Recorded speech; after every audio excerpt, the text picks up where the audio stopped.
Welcome to another episode of Resilient Riches. We have Hillel Fuld, as everybody knows him across the world, as somebody who is not only just a vocal pro-Israel, pro-Jewish advocate, but somebody who's right inside the business community that's taken a lot of his time to just focus on Israel advocacy and pro-Jewish advocacy. It's not very common for business owners to go, oh, let me hold off on my business, and especially entrepreneurs that are constantly building and constantly pushing. But to find business owners that are stepping up and using their platforms to go out and speak, Hillel is the epitome of that. It shows resilience of his companies. It shows resilience of all the people that are supporting him. It shows resilience of who he is and who his family is. Hillel's brother recently, or a few years ago, passed away tragically fighting terrorism, and Hillel's now on the forefront of also fighting terrorism. Hillel, we really appreciate you coming. Can you give us a couple minutes of your background, how you got to where you are right now? And then we have a lot of questions for you. We're going to go for about half an hour, so we're really excited to get to know you. Sure. So from Queens originally, and moved to Israel with my family 30 years ago. And, I always had a deep passion for technology, a deeper passion for Israel. And so I kind of combined those two things and started to work in Israeli tech. Really, my whole career makes no sense from a traditional, business perspective, right? I found myself at my first job and I just started what we call today blogging. At the time, that wasn't a thing. Writing on the internet. And, there was no business model. There was no, social media influencers and iPhones. None of this stuff existed. And so, what I did made no sense from the get-go. Turns out, though, that, entrepreneurs read a lot on the internet. And so they started to reach out to me, and one thing led to another. And I kind of built this career where I get to meet the most fascinating, remarkable people in the world. And I thank God and feel very blessed every single day. And, obviously a lot has changed in the last couple of months, but, I was very fortunate for many, many years to love what I do and basically, a kid in a candy store every day. Yeah. Do you find that a lot of entrepreneurs right now are reaching out to you and thanking you for all the Israel advocacy that you're doing, the pro-Jewish advocacy that you're doing right now?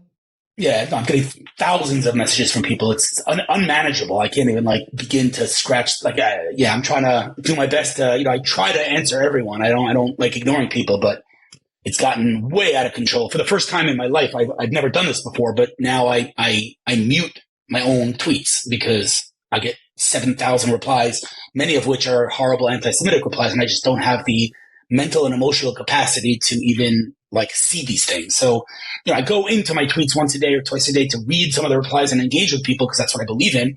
But it's really, thank God, I shouldn't complain, but it's gotten, the numbers are unfathomable. I never in a million years thought that I would reach, 300 million impressions in 2 months. But apparently there is some thirst, some hunger in the world still for truth. So I'm trying to do my best to provide that truth to people. Yeah, I mean, what do you think right now about the traditional media? Do you find that obviously Jerusalem Post and a few of the other traditional media stations are really pushing for that truth, but do you find that people are taking your information and calling it disinformation? People are actually taking what you're saying and going, you know what, I never learned that about the Jews, because we were talking to some friends of ours, and I asked them, I said, how many, and they're not Jewish, and I said, how many Jews do you think there are in the world? They go, I don't know, 500 million. I go, 500 million? That blew me away. And then I was like, no, it's actually 16 million. You know how many people were killed in the Holocaust? They go, 6 million. I go, okay, yeah, that's a huge percentage. I said, there was another million in Russia that were killed after that, but because it wasn't targeted to Jews, it was really a big percentage of us. But do you find that you're educating people on Jewish life and Jewish culture? Yeah, so I like to categorize the internet, high level to three groups.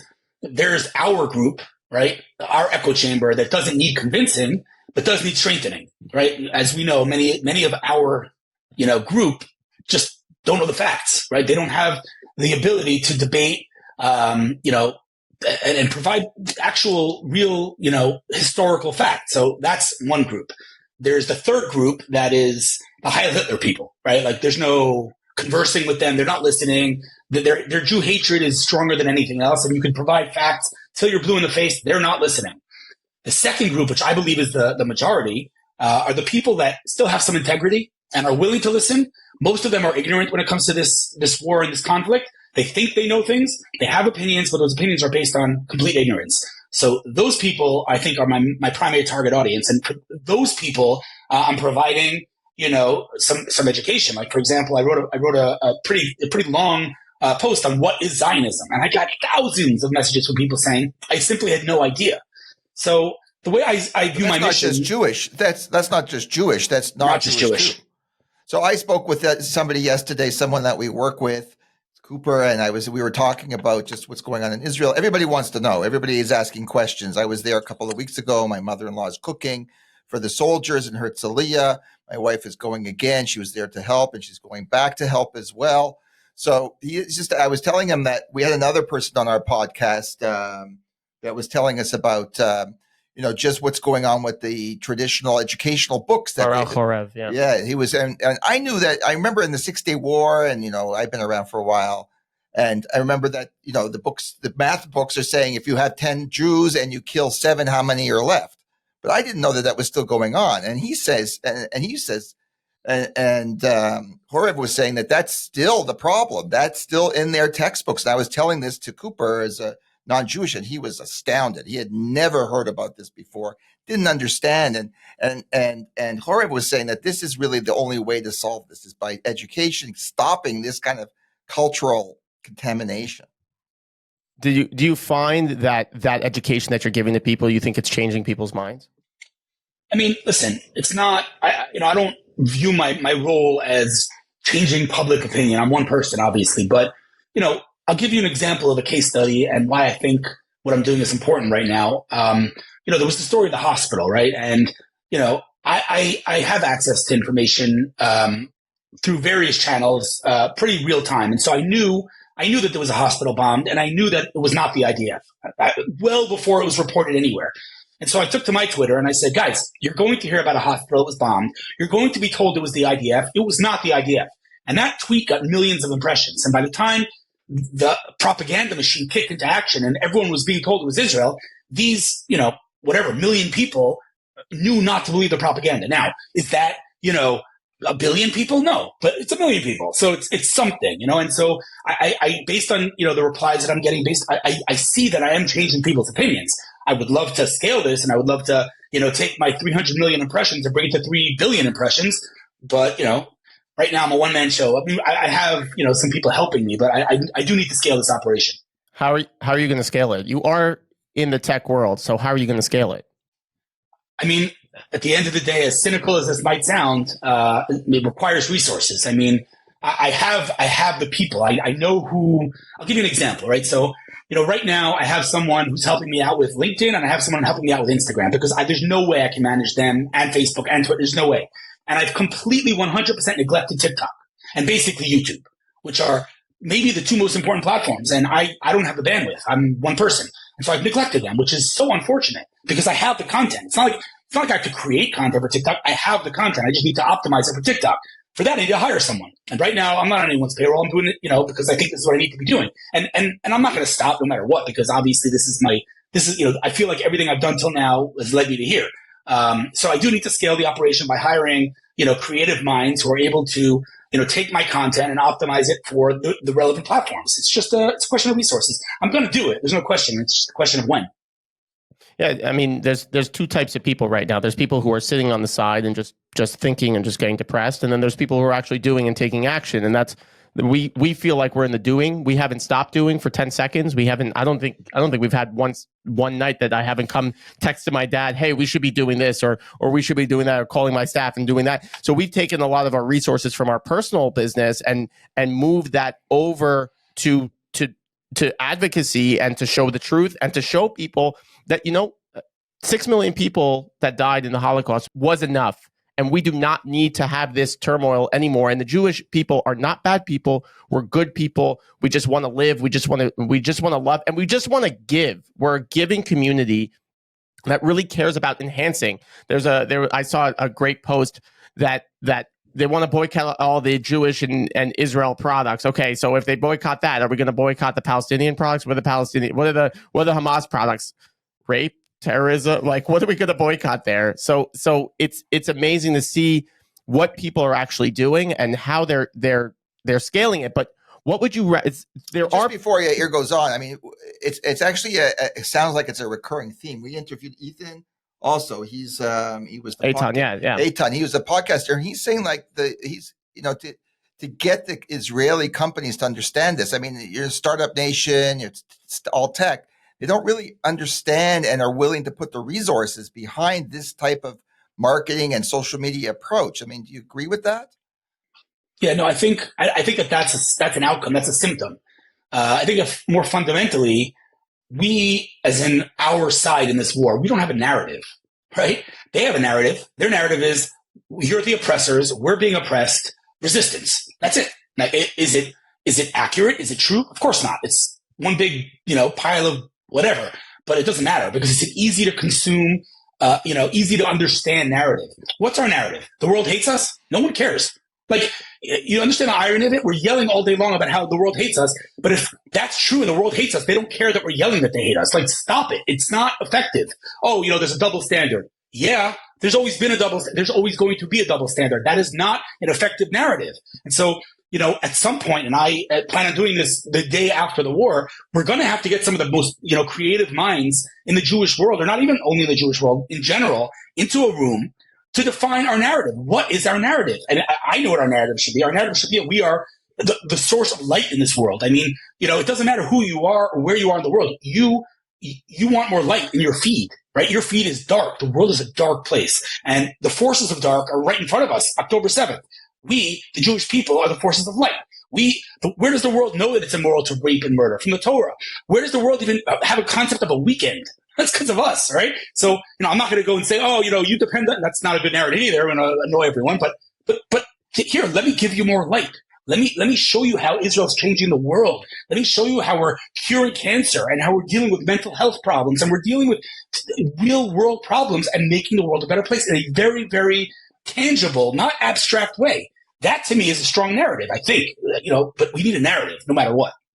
Yeah, it's really the story of Hanukkah. That's really what it is. We take darkness. There's all this darkness, and even on the first day of creation, there was darkness, and then there was just a little bit of light. God never said there was a lot of light. The Torah doesn't say there was a ton of light that came in. It said there was a little bit of light, and all of a sudden, darkness changed. And I remember when I was in the army, how would you know where you were fighting? How would you know? You would look up at the sky. So if it was pitch dark, so what would you do? You would look up at the moon, you'd look at the stars, and you track the beams of light to the ground. All of a sudden, when you did that, you realized, oh, there's actually a lot more light. You changed your perspective, and that's how you were able to fight at night. Are you finding a lot of pushback? I mean, obviously, there's a lot of hate right now. What do you say to the people who have spoken out and are getting hate? How are you empowering those people? And really, I would say they're your colleagues right now in this battle. Right. So, I got to be honest. I'm conflicted every day because on the one hand, Ari, alav shalom, my older brother, taught me many things. But one of the things that he taught me is you can't not engage. Meaning, he'd be arguing with some anti-Semite, and I'd say to him, Ari, what are you doing? No one's listening. The guy's not listening to you. And he said, but it's not about him. It's about the 50,000 people that are watching this dialogue, and they need to know the truth, and they are on the fence, and I'm going to provide them with the truth. And he's right. But then again, Ari was superhuman in terms of his patience and whatever. I can't, I can't engage everyone. So my instinct is to use the block button 10,000 times a day, which unfortunately I do. I can't. But, the right way, quote unquote, the right way to do it would be to engage. But in order to engage, you need ammunition. You need the facts. You need to know your stuff. And so, I kind of go back and forth between those two things. But I do tell people, if you can engage and you know the facts, then engage. And if you don't know the facts, let me give you the facts so that you can engage. But it's not easy. I mean, they outnumber us 1,000 to 1. Like it's not an easy game to play. Yeah, but I feel like darkness outnumbers light 1,000 to 1, so it doesn't make a difference. Lightness outnumbers. No, darkness outnumbers light, and light is the one, and then but the one is able to overcome the darkness. Oh, all you need is one little wick, one little thing in a dark room. The whole. So our whole job as a nation we're always a small crowd. We're always a small number. It's if we get too big, something happens and makes us smaller. So our job, and I think what you said and through some of our other podcasts, is really to be not to get too religious or anything, but we're supposed to be a light to the nation. I think we know our narrative. maybe not everybody knows all the facts, but we feel our narrative. And I think that's the unifying force that's brought the whole world of Jewish people together. But I think we need, like what you're saying and what others have said on our podcast, we need to tell other people. We need to publicize it. We need to publish it. We need to reach out, not be afraid, not to speak, we shouldn't be afraid to speak. We should be more going, more extroverted to go out there and tell people what we think. We have to have the knowledge. Is there a way that the Jewish community, you think, I would say, just based off what you're saying, is there's stages that need to happen. Number one, the Jewish people don't have all the knowledge, or the people that are pro-Israel, pro-Jewish don't have the actual facts. Is that something that you think is lacking? I mean, that's my mission, right? That's what I've been doing for 2 months, right? Gotcha. My mission is twofold. It's one, to provide real-time, accurate information. Now, I want to just stay on that for 1 second, because those two terms, real-time and accurate, generally speaking, are mutually exclusive, right? Because if I'm providing accurate information, that requires me to verify it, right? And if I'm verifying, it takes time, and it won't be real time. And if it's real time, oftentimes you're going to make a mistake and share fake news. So those two things together are very, very hard to accomplish. And I'm trying to be as careful as I can, but that is a very important mission, one. And the second part of my mission is to provide our people, not only the Jews, but our side, the good side here, because this is a war of good and evil. There's no nuance here. And my mission has been to provide our side with hope, with optimism, with something to grasp onto, because we're all devastated, and there is a lot of good. There is a lot of unity. There is a lot of beautiful videos out there. I'm sure you've seen many of them. So I'm very focused on providing something good to my audience. Are you finding that it's actually making an impact? Because I feel it's making an impact to me, that there's other people that, what I realize is we're fighters, we're always going to do. But then I look to my left, I look to my right, and all of a sudden there's a lot of other fighters also that are also doing, like I'm walking the streets, and next thing I know, I see some guys putting up signs, the kidnap signs. I'm thinking, I'm normally that guy. That's not supposed to be you. And then you're seeing all these people who are really trying to do, not everybody, but all these people are really trying to do. So I love what you're saying, is that you're trying to give real-time information, because Twitter and X, if they want to call it, and TikTok and Instagram, it's so quick, and you can control the narrative so quickly. I know. I like the t-shirt I did see. Okay, we'll try to get Elon Musk on the podcast. He'd be good. He'd be a good guest. Get him. We have one of the necklaces over here. So, we love these necklaces. And we've been sending them to clients of ours, and they're really, and Christian clients of ours and Muslim clients of ours, and they really appreciate it. So we send it to them, and they're like, you have no idea. I had no way to hold it. I feel so united with you, and you sent me this necklace, and it was like people crying. It was amazing. I want to ask, just there's a big problem now of work-life balance. So right now, I would say life right now is Israel advocacy. How are you balancing? You are so involved in so many companies, and your companies, and blogging and all this stuff. Has that stopped? How are you managing it? Yes, it stopped. I fired everyone day one. I don't have any tech clients. I can't, like I said, it's clearly what I need to be doing with my time. Very strongly feel like I'm channeling Ari. Like I said, everything I've done till now has led me to this moment, and I couldn't, with a clear conscience, allocate time and resources to just helping a tech company. And so, I'm working around the clock on this. There are some tech companies that have spoken to me, but have an interface with the war. Meaning they're not just a tech company; they're a tech company that's helping the war. In this case, in cases like that, then I could talk about some sort of an engagement. But right now, I'm just all day on this. This is my mission, and there's like famous jokes like God will provide. God will provide. I don't know. I got to do what I got to do. I cannot stop doing this. So it is what it is. So we're not God in this situation, but we're gonna give you, how much should we do? Yeah, I think we're going to give you $1,500 from our own personal pockets to help provide. It'll change. I know you don't care about sofas and all these fancy furniture, but we're going to just give that, and we're hoping that our audience also understands. It looks like when we had Ellie Beer on the podcast, we have a mammoth donation going to Friends of United Hatzalah, which is amazing, and we're hoping people can step in also and help your cause, because it is such a just cause. When you said I fired everyone, it's almost a joke at the beginning, and then you realize how serious you are and how real you are, and that's how real this situation is. There's something that happened in your life that allows you to constantly push forward, and I always find it, we call it a defining moment. What was your defining moment in your life that allowed you to constantly be resilient and constantly push past things and grow and develop even when everything was working against you? What was that moment for you? And certainly, I'm sure the passing of your brother was a very momentous moment for you. Yeah, for sure, 100%. You're asking me professionally, or you're asking me personally? It's resilience, and I find the most successful people. It's a personal. Personally, it's a personal. But we find the most successful people in the world have a personal resilience, and they're able to grow their careers and build success in everything that they choose to do. I mean, I'm going to give you an unpopular answer. I'd love to tell you. That's fine. That's what we like. It's our podcast, and our listeners want to listen to this. We want the unpopular. Yeah. So, I'd love to give you an answer and say, "Oh, this happened," and I learned how to be resilient. But the truth is, if I'm totally being vulnerable with you guys right now, I don't think I've ever spoken about this publicly. If you'd asked me what my biggest challenge is in life, I would say the lack of resilience. I actually do not think I'm resilient enough, and I think I've had it. Thank God. Life has been relatively good to me. God has been relatively good to me. And when my brother was murdered, like I couldn't handle that. Like I fell apart. Not to say that anybody's resilient enough not to fall apart when their brother's murdered, but I don't consider myself a resilient person. I consider myself many other things, but resilience is not my strong suit. I think I need to work on it. I need to improve, because life comes with challenges. Everyone's life comes with challenges. Some are bigger, some are smaller. But I can't listen. Half my family's in Gaza right now. My nephews, my brother, like, everyone's there. And like every single time I get a WhatsApp about another, tragedy of another soldier falling in Gaza, I hold my breath. That God forbid I'm going to see another name.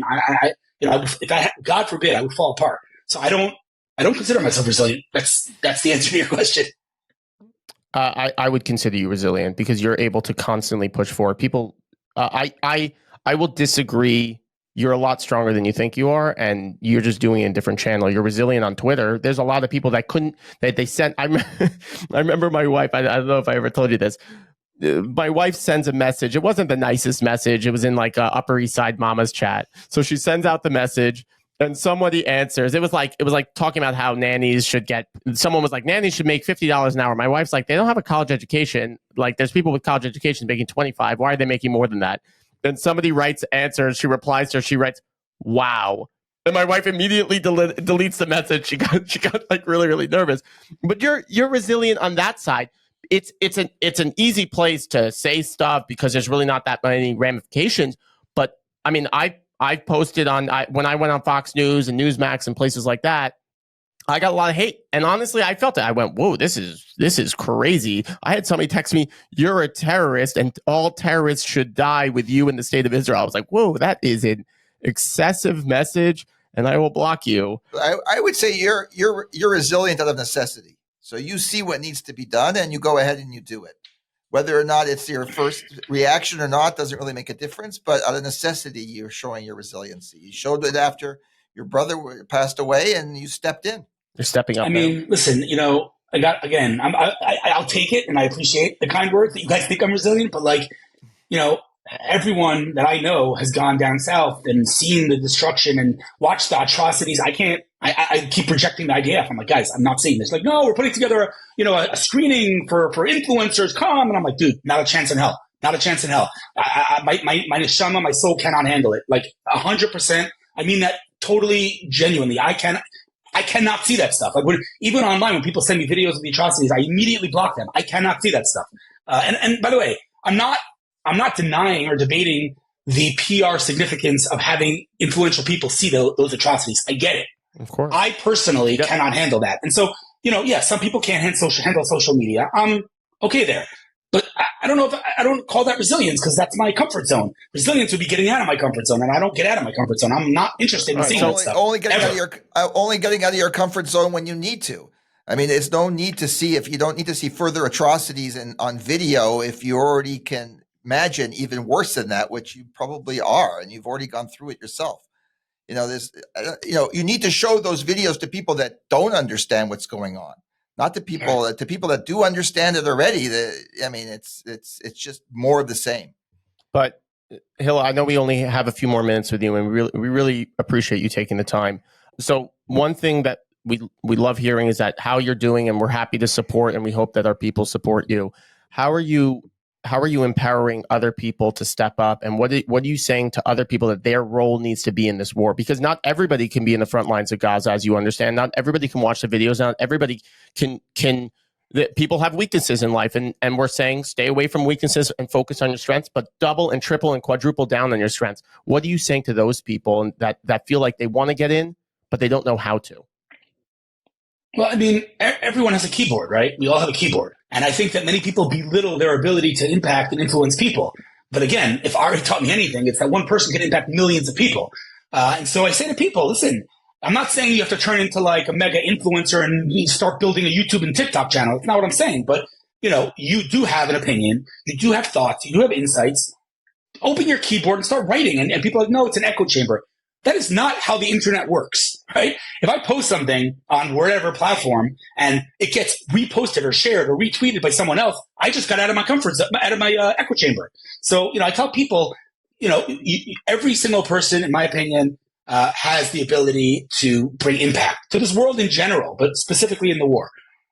Do something, whatever. If you can't go to the kibbutzim, you can't go down south, okay, no problem. Get on the internet. You can't get on the internet, call your mom. I don't care. Do something. Just don't sit around and scroll through your feeds like a cocaine addict. It's not good for anything. We had the parents of Rose Lubin on, the American that was unfortunately stabbed and killed in the Old City right after October 7th. She saved a couple hundred lives. And I asked them, how are you guys continuing to be able to do this? And they said, we want to show the world that even after the biggest tragedy that happened to us, we are now petitioning Congress and the U.S. Senate, and we're changing the way that people look at Zionism, anti-Zionism, anti-Jewish, and they're actually being successful doing it, which is their way of contributing. We are a financial podcast, and we show people how to build success. Can you give a couple tips on people who are looking to build success and looking to build past their echo chamber? What would you say? Just a couple tips. Yeah, I mean, first of all, ideas are worthless. Let's start with that, right? Everyone's like, oh, I have a great idea. It's going to be the next Facebook. Ideas are worthless. And when I say worthless, I mean worthless. Like, what was Twitter's idea? What was Facebook's idea?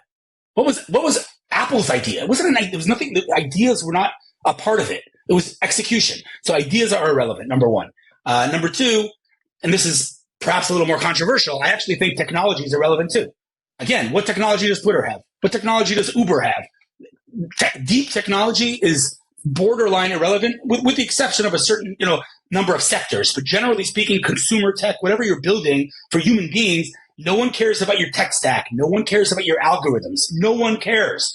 Build an amazing product. That is it. And once you build an amazing product, that's not enough.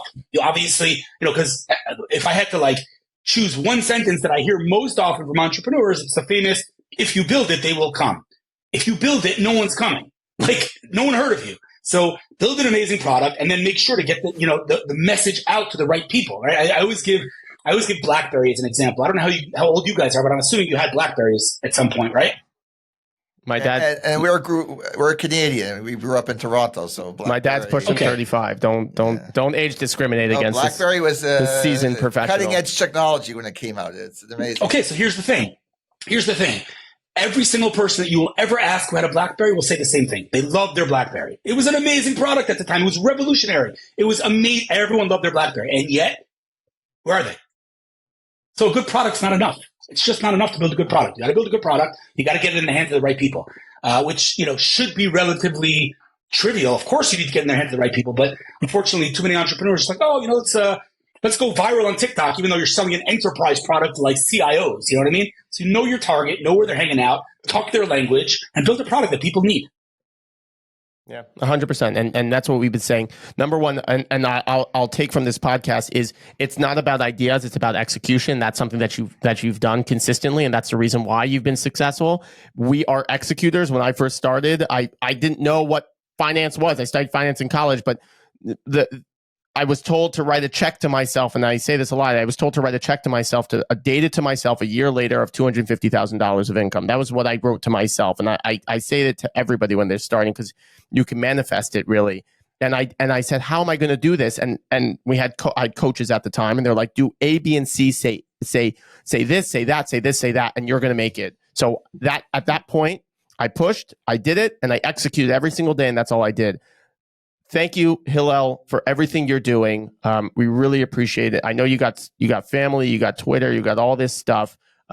We hope that you have the strength to continue going and that you never stop. And we're really excited to see you on the next journey when we win this war and across the board, and we actually change the narrative to show the world that we are a light unto this nation, and everybody should understand that. And that's all we want to be. Where can we find you? Can you tell us? I know you're getting bombarded, and you should get a virtual assistant to just answer messages all day, or just to filter it out. But where can people find you? How can people get a hold of you or learn more about you? Give us your plug.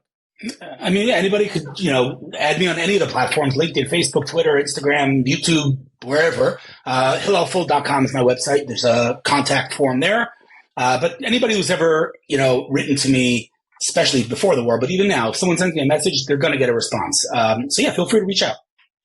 That's amazing. Last question for you. You're wearing the X t-shirt. What do you think Elon Musk is going to change the name to? I got to know. What is that a thing? He's changing the name?